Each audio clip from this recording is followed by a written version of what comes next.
Hey, what's up, coach? Today, I want to talk a little bit about how to create a coaching business that you actually love because I've created a whole bunch of different types of businesses that I don't love. And one of the things that I've learned is that when you're trying to build a business, there's this idea that what you need is clarity, right? You've probably seen it if you've ever looked at working with different mentors or coaching companies. They'll call their phone call, if they do phone sales, they'll call it a clarity call, right? There's discovery calls and things like that too. But there's this idea that what you really need is clarity. But what I have found to be true is that is not what you need. It's not only what you need. It's helpful, but what clarity is more of a knowledge, right? It's more of an understanding of the things that you do want in your business and the things that you don't want. But all it is knowledge, right? Knowledge is just, it's just knowing stuff. It's not necessarily acting on that. And so we want knowledge, but we also want wisdom, right? And that's the ability to apply that knowledge. And so it's not clarity that we need, it's alignment. We need congruence. We need to come into alignment with those things that we're really clear on. When I started my first coaching business back in 2014, I was a financial coach. I had my own advising practice. I was really excited to get started with that. Money was like the main driver for me. I was starting a family, I wanted to be able to provide. I thought that was a great way for me to be able to provide income and support a family. And what I realized after having that business for a few years is there are a number of things that didn't really align with me. One of them was the type of person that I was working with. I was working with a lot of people working in a 9 to 5 job. They weren't entrepreneurs like me. And so I was giving advice that was really helpful and it was applicable to them, but it wasn't in alignment with who I am and the type of person that I want to be. I would invest in things other than what I was recommending, which again, it's not that I was doing something wrong by telling them, this is where you should put your money. But it wasn't what I would do. And so I learned that it's really important to be aligned with who you want to work with, who you want to help as a coach. And then a few years into that, my wife and I started in another company. We were in a network marketing company. So we were nutrition coaching people with supplements and things like that. And one of the things that I experienced in that business was this almost like I was on all the time. It was just grind and hustle. And it's like you're always trying to turn a conversation into a potential sale opportunity. And it was just exhausting. Like I absolutely hated that approach to business. Like that it was not a fit for me. The how I was going about doing it, and like everybody's my customer, and I have all these different products and stuff that I'm trying to find a way to work into these conversations. I just did not like it. And then a few years after that, 2016, my wife and I started our own fitness studio. We had a kettlebell studio, and um, there were a lot of really valuable lessons we learned from that. But one of the things was when we hired a coach to help us be able to grow that business. This person was an expert in growing coaching businesses, and they had some things that they taught us on how we should go about growing our business and helping people and serving customers and stuff. And the stuff worked really good. We made our money back from our investment with that coach, but it didn't feel like deep down, I just felt kind of gross, with how I was approaching business. And so we decided to stop working with that coach and try and pursue a different route. So there are a lot of different things. Even, one other thing that kind of comes to mind is I spent some time supporting an agency in their work. And so I got to see a little bit of the inner workings that go beyond behind the scenes in how an agency operates, and having a team of people, having to managing different contractors and vendors and the whole team on top of actually trying to be the coach and do the thing. And personally, I didn't like that because I got into the coaching world because I really enjoy helping people. I enjoy talking with them. I enjoy guiding them and teaching them things and kind of experiencing that transformation, those aha moments. And in that type of role where I was growing a business, helping grow a business in a leadership capacity, that kind of thing, I felt like I did not have a chance to stay in the coach role. I turned into kind of the CEO role where I'm on meetings all the time. And I experienced that same thing supporting another high ticket coaching company. and running a team, you got all these different people doing different things, running ads, doing creatives, leadership meetings, all that type of stuff. And it took me out of what I really enjoyed doing. And it didn't feel good. I was out of alignment. Like I knew what I wanted. And I had to go through some of those experiences to actually figure out like, well, I really like this. And I don't like that at all. Like trying to, get very clear, get the clarity, right, on what I wanted and what I didn't want in my coaching business and how I wanted to do things and help people. But I wasn't in alignment with it. I kept trying different things that they did not fit well with me. And so there were some things that I experienced as I, got into more of the marketing world, digital marketing and stuff, that I realized I wanted to stay far away from, because they were not things that valued that connected with my values and the character and the way I wanted to do business. And you've probably seen some of these exact same things, like fake countdown timers, right? You have an event or like a webinar or something is probably a little bit more of a good example. You have a webinar that's coming up and there's a countdown timer and you got to register for it and stuff like that. But when that countdown timer runs out, if you're using the same device, you could hop on and it says, the webinar expired, but you use a different device with a different IP address and you hop on and it's like the countdown timer started over. And I'm like, I really don't like that, because it's not, at least from my value standpoint, I saw that as lying to people, because one person could have that experience where they use one device and they can't access it anymore. They use a different device and they can. Like, to me, that broke trust with the company.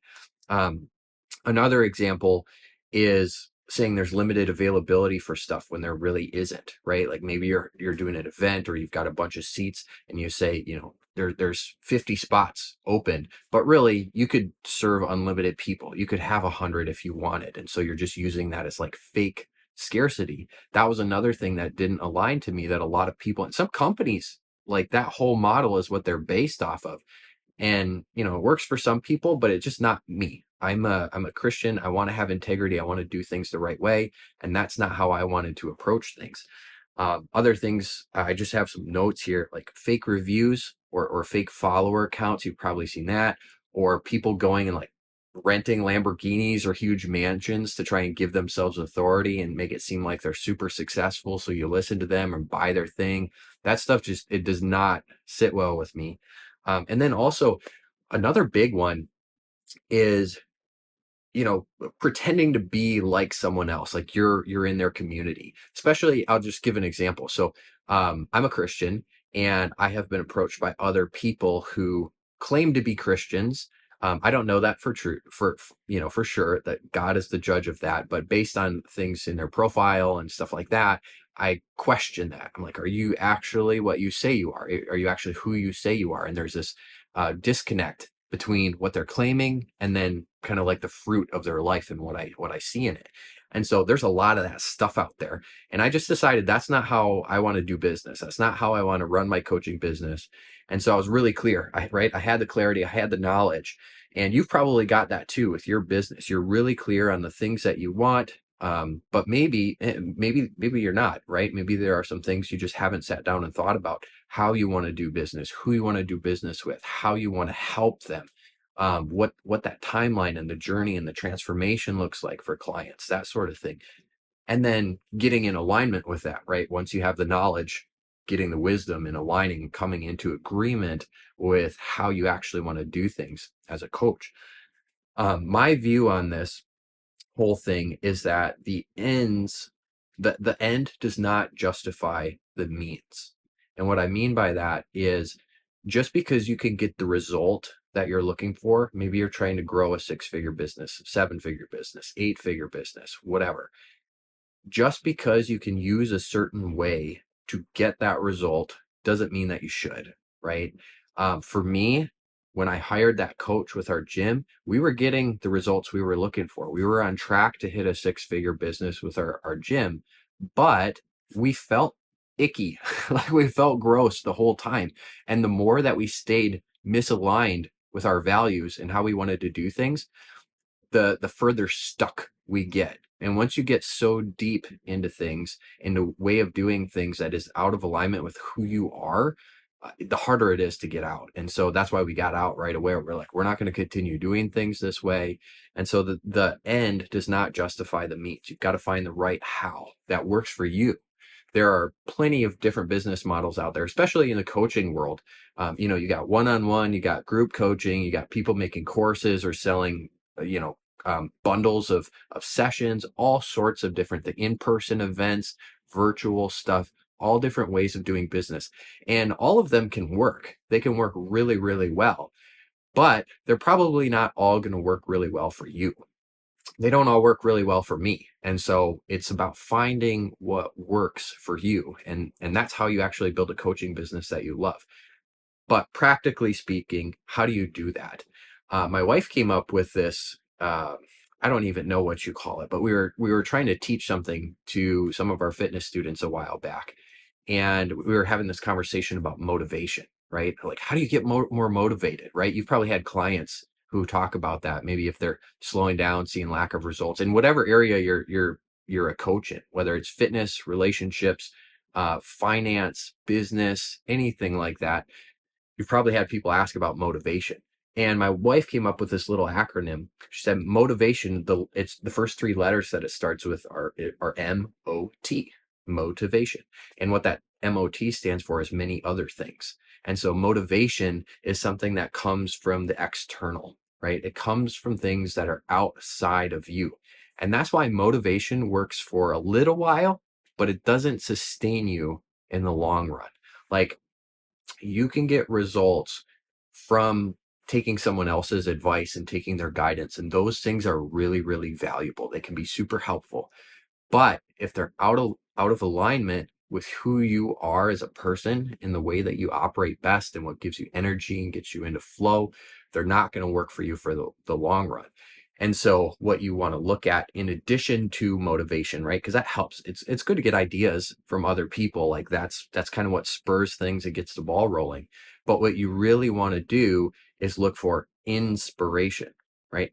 And that comes from within. It comes from within you. What inspires you? Like what's your vision? What's driving you forward? And so when you get inspiration from within you, that's what sets you up to succeed in the long haul. That's how you build a coaching business that you love. It's seeing what other people are doing, getting an idea of what's out there, but then bringing that into alignment with what inspires you, what leads you, what is going to help you build a coaching business that you actually love, not just one that, maybe it works or it sounds good, but something that you actually love. And it's really doing it in the way that you love, right? Again, it's not just the result that you're looking for it, but the how that you're actually using to get that result. So there are really two ways that I have found that help me get that clarity, and more importantly, get in alignment with that clarity, having the knowledge and the wisdom to be able to apply it. And the first way is everything that I just shared, right? It's your lived experience. And for me, I've started and been in probably 5 or 6 different businesses. Many of them had very different business models, the way of doing business, in completely different industries, right? I was in finance, I was in fitness and health, I was in business. The only one I haven't been in is relationships, but I'm married, right? So I can kind of count that one.